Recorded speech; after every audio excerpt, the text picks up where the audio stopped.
Hi.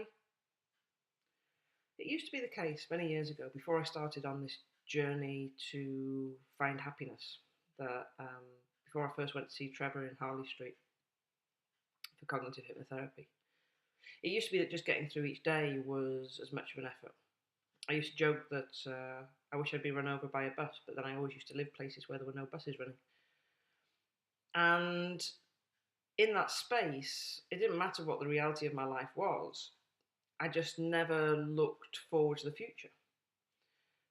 People say focus on the good stuff, and I just couldn't, I just couldn't see anything. I couldn't even imagine what life would be like when everything was wonderful. But things have changed pretty significantly for me, and now I spend most of my time dreaming and thinking about the future, making plans and trying to move things forward, particularly for my business, my book, everything I do. It's all about ideas and things for moving forward. And then sometimes things happen in life that are really difficult to cope with. And I do find that I lack, or I feel I lack, a certain amount of resilience. I find it very easy to get low again. But one of the significant differences these days is when I find myself sinking and struggling to cope and get that familiar desperation to just run away from it all. There are a couple of things that happen. The first thing is I realise that you can't run away from your head. I tried for many years and it doesn't work. There is nothing you can do to get away from it. So you just have to kind of turn around and face it head on. So I realised that there is no running away and that I just have to accept the feelings, sometimes just shut down and not expect anything of myself for a while. But the single biggest thing that gets me moving again is to focus on what next, is to have something to look forward to. I think we all need something to look forward to. And that's in our own power to deliver. That's the other thing that's quite significant is I don't expect anybody else to find the path through for me. I find it for myself.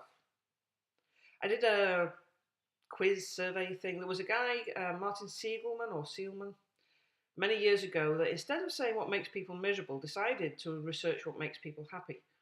And he sent his students out to go and do a survey of happy people and what made them most happy. And he came up with 26, I think it is, different happy triggers, I like to call them.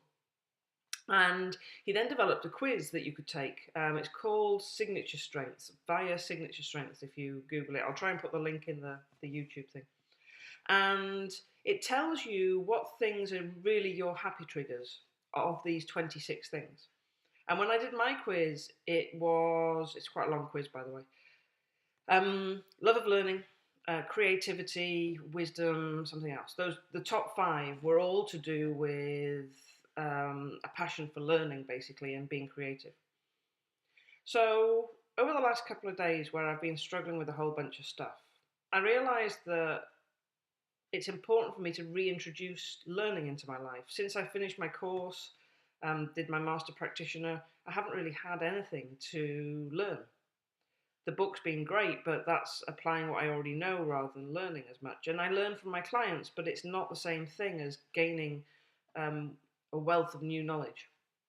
So I thought, right, I need to go and do a course. And the other thing I've been looking at doing right now is finding a way of generating some kind of regular drip-feed income beyond clients. February's been a really slow, quiet month for me, and I'm not good with quiet months.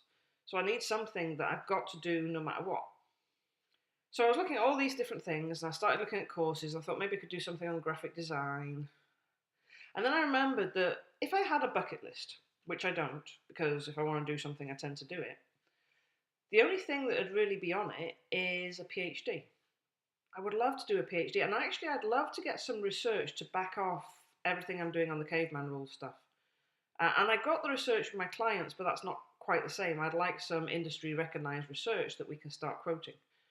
So I was talking on Twitter, and a friend gave me a link to looking for PhDs. And you can get funded PhDs that pay you quite a low wage, but a wage like a job.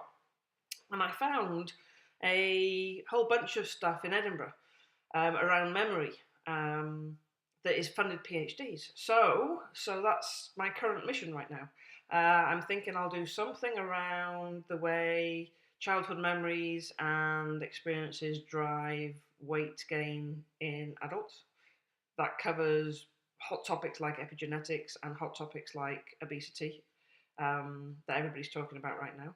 I don't have the worry I've got is I've not got academic references. I do have a good quality. I got a Bachelor of Science in Computing at 2-1, so that's quite good. So there are some technicalities that I'm missing for applying for a PhD, but you know what? You've got to try, don't you? So that right now has got me really fired up and excited. It's like, yay, you know, if I could do a PhD, it doesn't even matter if it's next year. It's something to work towards. Excuse me. And suddenly, this world that was feeling quite shut down for me, quite contained, quite like I wanted to run away, has suddenly opened up for me again because I've got something that I'm chasing and pursuing. And at the end of that, if this works out, which I'm sure it can do, I've got all the experience and knowledge that I need to be able to do a good research project, then I get to be Dr. Dawn Walton, which would be kind of cool. And I have research to validate everything that's in the cave manual stuff. So this is pretty exciting right now. So I guess that's my advice to you. If you are in a place where you are able to entertain the possibility of a future, because not everybody is, I totally recognise that, I've been there myself. But if you're in a place where you can start dreaming, then when you find yourself with the walls closing in on you, living in that alternative reality that feels like there's no hope, throw out a line, cast out something into the future, start reaching out to something that you can work towards, that is within your control, that you can look forward to. Try and do it on something that you enjoy doing. If it's connecting with people, try and find something that allows you to connect with people. If it's being creative, find something creative.